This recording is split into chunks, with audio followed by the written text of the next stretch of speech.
গাজীপুরের বাঘের বাজারে বাস চাপায় শ্রমিক নিহতের প্রতিবাদে ঢাকা ময়মনসিংহ মহাসড়ক অবরোধ করে বিক্ষোভ করছেন সহকর্মীরা। সকালে কাজে যাওয়ার সময় বাস চাপায় মারা যান গোল্ডেন রিফিট কারখানার এক নারী শ্রমিক। এর জেরে ঢাকা ময়মনসিংহ মহাসড়ক অবরোধ করেন শ্রমিকরা। সহকর্মীর মৃত্যুর বিচার না হওয়া পর্যন্ত আন্দোলন চালিয়ে যাওয়ার হুঁশিয়ারি তাদের। বিক্ষোভের কারণে মহাসড়কে সৃষ্টি হয়েছে দীর্ঘ যানজট। চরম ভোগান্তিতে পড়েছেন যাত্রী ও চালকরা।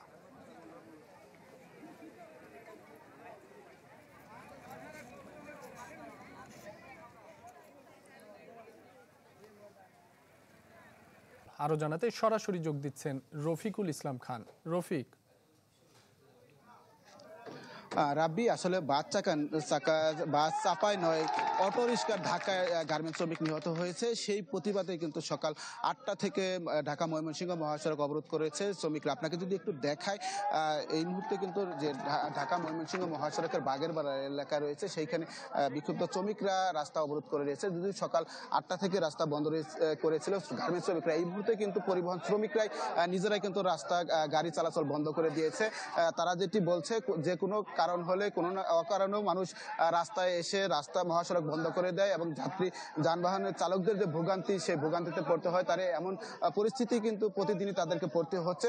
আজও কিন্তু গাজীপুরে 3টি স্থানে মহাসড়ক অবরোধ হয়েছে। ফলে আমরা যেটি দেখছি, এই স্থানে কিন্তু যে সমস্ত বাস চালকরা রয়েছে, পরিবহন শ্রমিকরা রয়েছে, তারা আসলে এই মুহূর্তে রাস্তা ব্যারিকেড দিয়েছে। তাদের গাড়ি দিয়ে কোনো যান চলাচল করতে পারবে না, এখন আর করতে দিচ্ছে না। তারা যেটি বলছে, এখানে যে গার্মেন্টস শ্রমিক মারা গিয়েছে, সেই শ্রমিকটি মারা গিয়েছে মূলত অটোর ধাক্কায়, অথচ মহাসড়ক অবরোধ করে যানবাহন ভাঙচুর করা হয়েছে।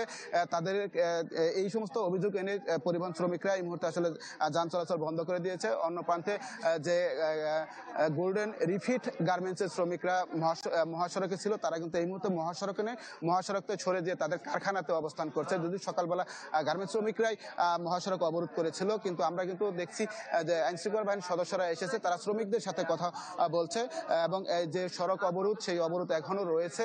কতক্ষণ থাকে সেই অবরোধ, সেটি কিন্তু বলা যাচ্ছে না। গার্মেন্টস শ্রমিকরা সড়কে না থাকলেও এই মুহূর্তে কিন্তু যে সমস্ত পরিবহন শ্রমিক রয়েছে এবং ড্রাইভার, চালক, যাত্রী রয়েছে, তারা কিন্তু মহাসড়কে এসে তারা বিক্ষোভ করছে এবং তাদের যে যানবাহনের ভাঙচুর করা হয়েছে, সেই সমস্ত প্রতিবাদ জানাচ্ছে। এই ছিল এখান থেকে সর্বশেষ খবর। রাব্বি। রফিক, আপনাকে ধন্যবাদ। গাজীপুর থেকে শ্রমিক বিক্ষোভের খবর জানাচ্ছিলেন রফিকুল ইসলাম খান।